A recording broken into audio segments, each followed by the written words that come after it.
Hi everyone, I'm glad you're here. Today we're going to learn how to interact with the Newline whiteboard using Merlyn display.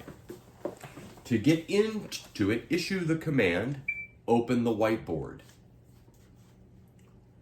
From here, if you have any pre-written out content, it will be there when you open it.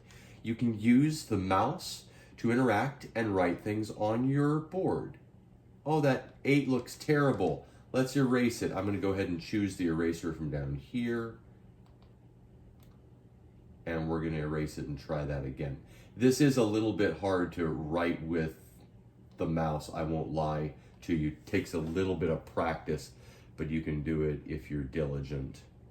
Wonderful. You've got other options like changing the pen color.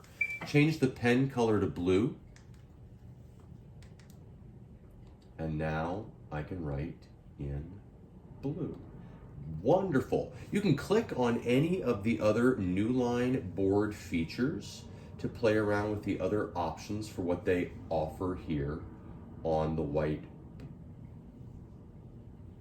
And the more that you practice with the mouse, the easier all of this can get.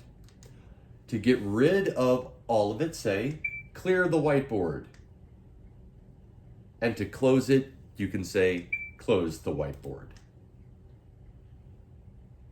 Have a great day, everybody.